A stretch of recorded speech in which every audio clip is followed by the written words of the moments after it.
მოგესალმებით ქალბატონო ნანა, მადლობა რომ მონაწილეობთ ჩვენს პროექტში მიამბე აფხაზეთზე. აფხაზეთი ყველა ქართველისთვის ძალიან სენსიტიური და დღემდე მტკივნეულ თემად რჩება და არ არსებობს ქართველი, მით უფრო თქვენი პროფესიის ადამიანები, რაღაც ემოციური კავშირი და ბმა არ გქონდეს აფხაზეთთან. რას გვეტყვით, როგორია თქვენი აფხაზეთი, რა მოგონებები გაკავშირებთ აფხაზეთთან?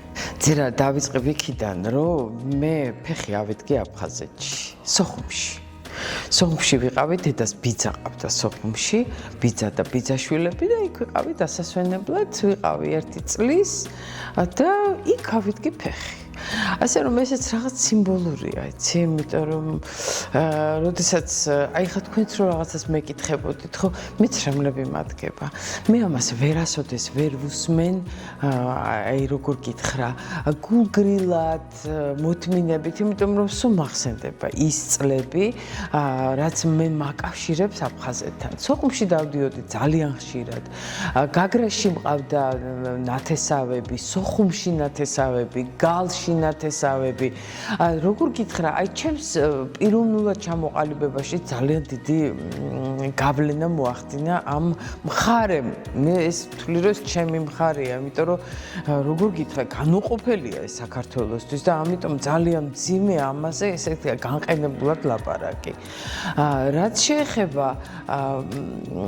როდესაც აი მე მახსოვს ის პერიოდი, როდესაც ომი იყო და ჩემი ბევრი მეგობარი წავიდა საბრძოლველად, იმიტომ რომ ისინი თვლიდნენ, რომ აფხაზეთი მათი იყო და ის მოვალეობა იყო მათი. ძალიან ბევრი კარგი, არაჩვეულებრივი მეგობარი დავკარგე.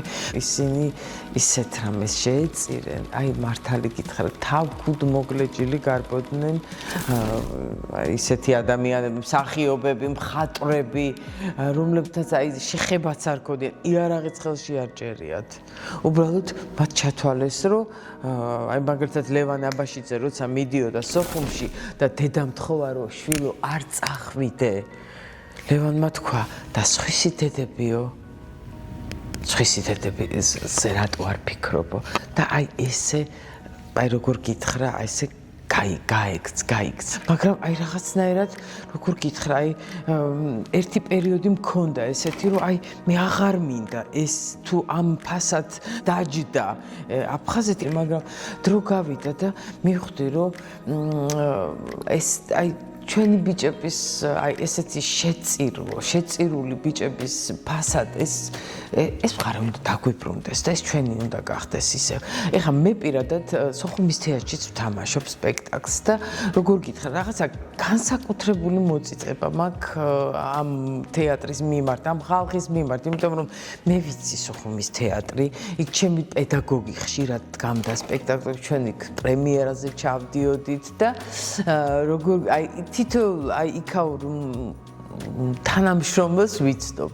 ჩემს პარალელური ჯგუფი იყო სოხუმის ჯგუფი, რომელთაც დღემდე მეგობრობ და დღემდე ისინი აი როგორ გითხრა, ესეთი ტრავმირებული ადამიანები არიან, მაგრამ რაღაცნაირად აი მოახერხეს, რომ აი აქაც ადაპტირდნენ და თავიანთი აფხაზეთი აქაც ჩამოიტანეს და აქაც არსებობს თავიანთი აფხაზეთი. რომ მივდივარ მე აფხაზეთის კულტურის სამინისტროში, ხო, იქ არის თეატრი, აი თითქოს აი იქ ვბრუნდები, იქაური ატმოსფეროც იქაური მახსენდება, შეგრძნებები, შთაბეჭდილებები, როგორ გითხრა, აი რამდენი წელი გავიდა და ჩემთვის ეს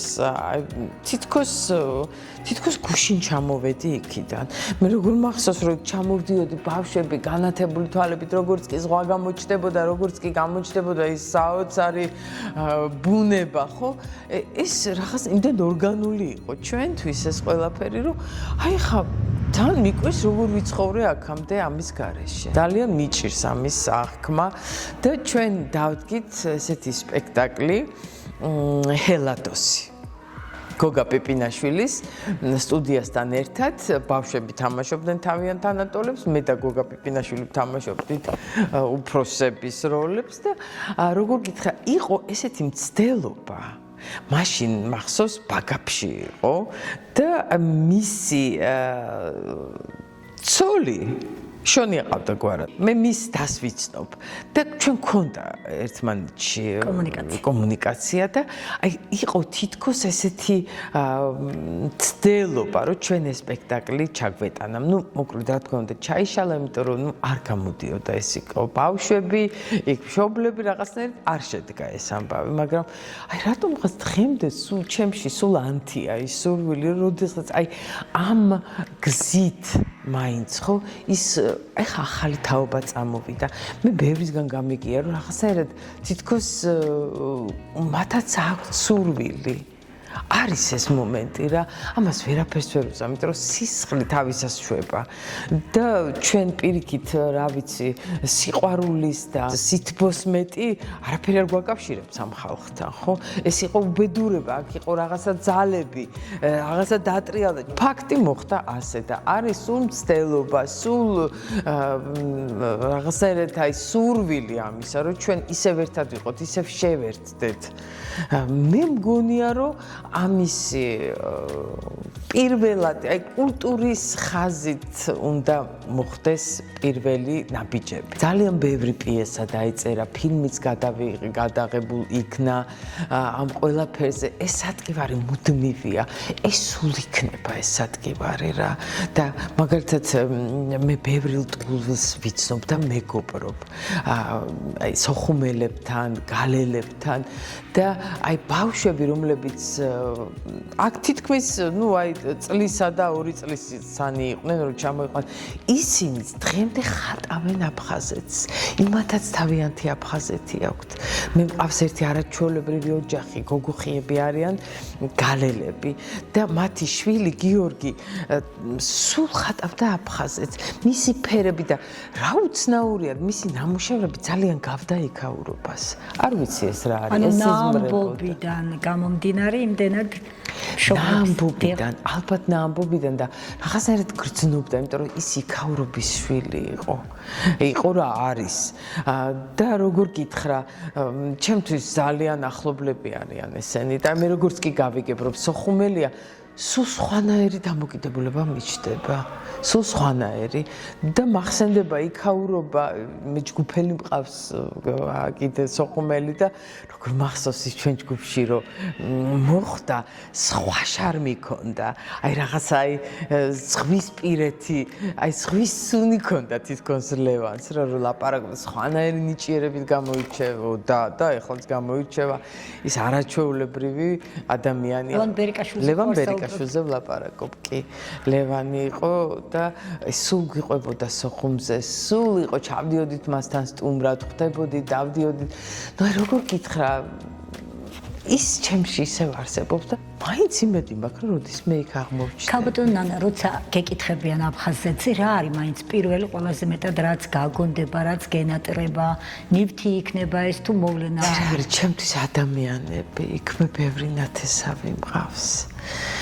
და რა თქმა უნდა ის საოცარი ბუნება წალკოტი აი ეს მახსენდება სულ და ეს სულ თან დამყვება და ხანდახან რაღაცა მცენარესაც რო დავინახავ აი მახსენდება რომ ეს ხომ მე გაგრაში ვნახე აი იქაური როგორ გითხრა აი სანაპირო სხვანაირი სანაპირო სამეგრელო მაქვს ფესვები და იქ მაინც იქაც სუნია იცი სამეგრელოს იმიტომ რომ ჩვენ ჩავდიოდით ხოლმე ზუგდიდში და მე იქიდან მივდიოდით აფხაზეთში და ამიტომ ეს გზაც აი გზათი თეული აი როგორ გითხრა ეს ფრაგმენტულად მახსოვს აი გზაში რა ხდებოდა როგორი სახლები იყო როგორი ხეები იყო აი ეს ყველაფერი მახსოვს ჩაციკწიკებული ეზოები ჩაციკწიკებული კი როგორ მახსოვს რას ქვია აფხაზური აჯიკა ჩამოგგონდა მეგრული აჯიკა კიდე სხვა არის აფხაზური კიდე სხვა არის და აი ბზიფის ხეობაში ჩავდიოდით ხოლმე მახსოვს აი ის როგორ შეიძლება მოუყვე ჩემ შვილებს აი როგორ მინდა რომ მოუყვე და ვაგრძნობინო აი ის რაც ნამდვილი წალკოტი იყო ის არის აი ამაზე ლამაზი არაფერი არ შეიძლება იყოს ხო თან ბუნებრივი სიყვარული რა თქმა უნდა ნუ ღვთისმშობლის წილხვედრია და ამიტომ არის განსაკუთრებული და რა თქმა უნდა აფხაზეთი არის მისი განუყოფელი ნაწილი 32 წელია ვსაუბრობთ ამ მონატრებულ კუთხეზე, შორიდან ვეფერებით. რა არის ის გზა, ქალბატონო ნანა, როგორ წარმოგიდგენია თქვენ აღნიშნეთ, რომ ხელოვნება, კულტურა, აი თვითონმა ჩვენთაგანმა რა უნდა გავაკეთოთ იმისთვის, რომ რაღაც გზებით დაუახლოვდეთ აფხაზეთს. მე ვთქვი, რომ აი რაღაცა დიპლომატიური გზა არსებობს, ალბათ არსებობს და მე მგონია, რომ ნივალთ, აი რაღაცა გამოსავალი გამოჩნდება. მარტივი არ არის, ვერ მოგვაგლიჯავენ ამას. ეს არის ჩემი პირადი და რა თქმა უნდა ხელოვნების ხრივაც რაღაც ნაბიჯები უნდა გადაიდგას და მე მგონი, რომ რა ვიცი, აი ჩვენი ახლა მე რაც მოვყევი ხო ამ ჰელადოსთან დაკავშირებით ეგ სოხუმში ხდება და ეს ბიჭი არის იქაურობის შვილი და თვითონ ოდარ დუმბაძე როგორ წერს, როგორ აღწერს იქაურობას, ხო? ამას რო კითხულობს ბავშვი, აი ჩემმა შვილმა რო წაიკითხა, მითხრა რომ მართლა რანაირი ის არისო, რანაირი ქვეყანა არის, მისთვის ქვეყანა იყო ეს. მითხრა ეს ჩვენი ქვეყანაა, ეს უბრალოდ არის მხარე. მხარე და რა ვიცი, იქაური ლაპარაკე, როცა ლევანი ჩამოვიდა მაგალითად სოხუმიდან, ცოტა სხვანაირად ლაპარაკობდა და ძალიან მომწონდა ეს, ძალიან მომწონდა, კი, ხო და არაერთ პიესა დადგმულა და ძალიან წარმატებით. არ ვიცი, ბევრი უნდა დაიდგას და უნდა ალბათ რაღაცა რისკზე უნდა წავიდეთ და უნდა წავიღოთ რაღაც. სოხუმის თეატრი ძალიან კარგი თეატრი იყო, ძალიან საინტერესო, კარგი ნაწარმოებები იდგმებოდა ყოველთვის და როგორც პრემიერებზე ჩავდიოდით და ეს დიდი მოვლენა იყო. როგორი იყო იქაური მაყურებელი, გახსოვთ როგორი იყო მიღება, სტუმარმასპინძლობა?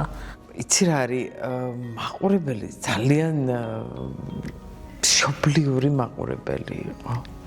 აი მე მეგონა რომ ჩემს სახლში, ის ჩემი სახლი იყო, ხო, მაგრამ აი ძალიან თბილი მაყურებელი იყო და მე ეს ვფიქრობ, რომ თუ აი ეს მაყურებელი, ისინი ხო ცოცხლები არიან, ვისაც მე თქვა სცენაზე უნახი ვარ, მე, ჩემი თაობა, თუ იმათ გარკვეულ რაღაცა ნოსტალგია არ აქვს, თუ იმათ მონატრება არ აქვს, მე არ მგონია რომ ესე არ არის. მე მგონია რომ იმათაც აქვს რაღაცა ჩარჩენილი და რაღაცა სურვილი აქვთ, იცი. ქალბატონო ნანა, დღეს სოციალური ქსელები იმდენად ხელმისაწვდომია იმ გურსიკითაც დარწმუნებული ვარ ამ თქვენ საუბარზე აუცილებლად იქნება გამოხმაურება და ჩვენ გვაქვს ერთი ტრადიციული კითხვა, რასაც ქვია სამშვიდობო გზავნილი. დარწმუნებული ვარ, გიცნობენ დღემდე და რაღაც ემოციები აკავშირებთ. რას ეტყოდით იქ მცხოვრებ მაყურებელს, მნიშვნელობა არ აქვს ეროვნებას და ეთნიკურ წარმომავლობას. იცი რა, იქაურ მაყურებელს მე ალბათ მოვუწოდებდი რომ უფრო ცოტა იფიქრონ მომავალ თაობაზე. და ჩვენი შვილები, შვილები და მომავალი თაობა არ უნდა დარჩნენ აი ესე გახლეჩილები. და ამისთვის უფროსმა თაობამ ყველაფერი უნდა გააკეთოს. ყველაფერი. რაღაცები დაივიწყოს, რაღაცები ახალი მოიფიქროს და უნდა აღიჭურვოს სიყვარულით. და როდესაც სიყვარულია, მაშინ პატიებაც არის, მაშინ არის ყველა მიტევებაც არის, მომავლის ჭვრეტაც არის, ყველაფერი ეს ერთად ალბათ მიგვიყვანს იმ შედეგამდე, მე არ ვიცი ამას რამდენი წელი დაჭირდება, რამდენიც არ უნდა იყოს, ჩვენ ამ გზაზე უნდა ვიაროთ. ჩემი ოცნება იქ ვითამაშო სპექტაკლი. არ მაინტერესებს არც უცხოეთში, არც საზაროაღა, მე მინდა ვითამაშო სპექტაკლი სოხუმში.